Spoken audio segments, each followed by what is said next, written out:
Hi friends, அஸ்ஸலாமு அலைக்கும். இன்றைக்கி நம்ம என்ன பார்க்க போகிறோம் அப்படின்னா, இந்த கிளைமேட்டுக்கு ஏற்ற மாதிரி ஒரு ஹாட்டான ட்ரிங்க், சாக்லேட் ட்ரிங்க் தான் எப்படி செய்யலான்னு பார்க்கலாம். அதுக்கு நான் வந்து 240 ml மில்க் எடுத்திருக்கேன். சுகர் வந்து கம்மியாக தான் எடுத்திருக்கேன். 2 டேபிள் ஸ்பூன் தான் எடுத்திருக்கேன். ஏன்னா வந்து சாக்லேட் பவுடர்லேயே, கோகோ பவுடர்லேயே நான் வந்து ஸ்வீட் அண்ட் வாங்கியிருக்கேன். நீங்கள் ஸ்வீட் அண்ட் இல்லைனா வந்து சுகர் அதிகமாக எடுத்துக்கோங்க. கார்ன்ஃப்ளவர் மிக்ஸ் எடுத்திருக்கேன். அதுக்கடுத்து இன்ஸ்டன்ட் காஃபி பவுடர் எடுத்திருக்கேன். இப்போ எப்படி செய்யலான்னு பார்க்கலாம். ஃபர்ஸ்ட்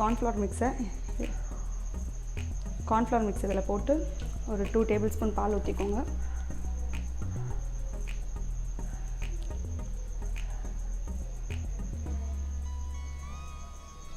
இதை நல்லா மிக்ஸ் பண்ணிக்கோங்க.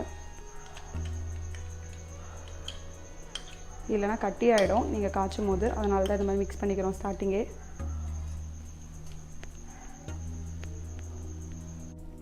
இப்போ நான் ஒரு பேன் வச்சுருக்கேன். இதில் நம்ம எடுத்து வச்சுட்ட 240 ml மில்க் ஆட் பண்ணிடலாம்.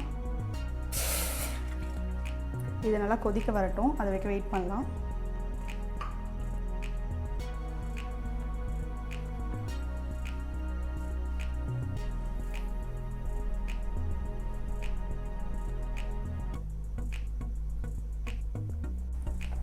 இப்போ இது நல்லா கொதி வந்துடுச்சு. அதில் வந்து நான் சுகர் ஆட் பண்ணிடுறேன். எடுத்து வச்சு இந்த 30 ml சுகர் ஆட் பண்ணிடுறேன்.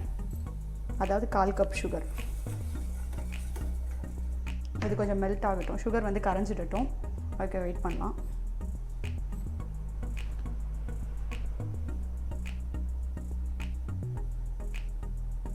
இப்போ இது நல்லா கொதிச்சிருச்சு. இதில் நம்ம மிக்ஸ் பண்ணி வச்சுருந்த கார்ன்ஃப்ளவர் மிக்ஸ் ஆட் பண்ணிடலாம். பாலில் கலக்கி வச்சுருந்ததை.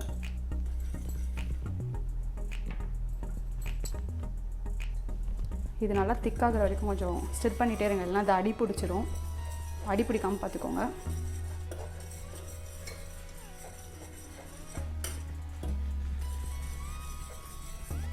உங்களுக்கு பார்த்தாலே தெரியும், இப்போ இது வந்து நல்லா திக்காக ஆரம்பிச்சிருச்சு மில்க்கு.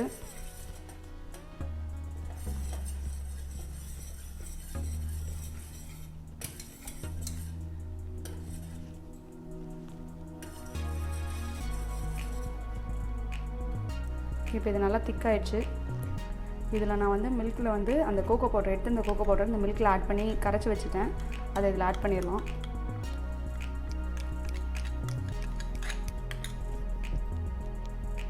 இப்போ நான் இதில் ஃபுல்லாக கோகோ பவுடர் ஆட் பண்ணிட்டேன். இதை நல்லா கிண்டி விடுங்க, கொஞ்சம் திக்காகணும்.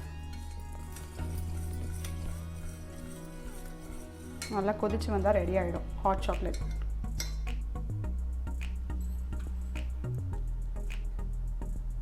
நான் போன பிரியாணி வீடியோ போட்டிருந்தேன். அதில் எல்லோரும் பிரியாணி மசாலா கேட்டிருந்தீங்க. கண்டிப்பாக நான் அது தனியாக வீடியோ எடுத்து போடலான்னு இருக்கேன்.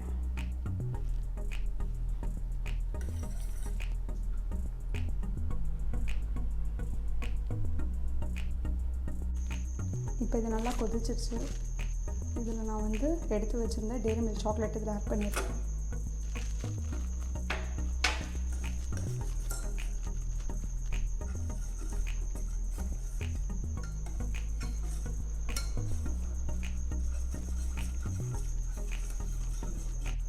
இப்போ இது நல்லா கொதிச்சிருச்சு. இதை நான் உங்களுக்கு சர்வ் பண்ணிவிட்டு காட்டுறேன்.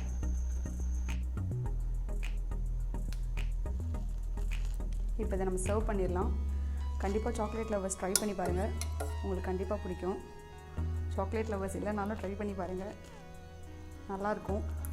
இந்த கிளைமேட்டுக்கு சூடாக சீரியஸாக நல்லாயிருக்கும். ட்ரை பண்ணி பாருங்கள்.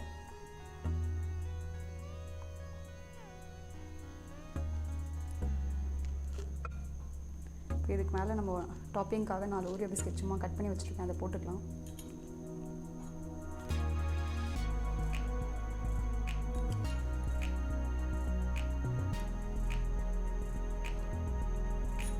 கண்டிப்பாக இந்த ட்ரிங்கை ட்ரை பண்ணி பாருங்கள். அதுவும் இந்த கிளைமேட்டில் ரொம்ப நல்லாயிருக்கும். ட்ரை பண்ணிங்கன்னா வீட்லேயே ஹாட் சாக்லேட் ரெடி ஆகிடுச்சு. உங்களுக்கு இந்த வீடியோ பிடிச்சிருந்துச்சுன்னா மறக்காமல் சப்ஸ்கிரைப் பண்ணுங்கள், லைக் பண்ணுங்கள், ஷேர் பண்ணுங்கள், கமெண்ட்ஸ் பண்ணுங்கள். தேங்க்யூ ஃபார் வாட்சிங்.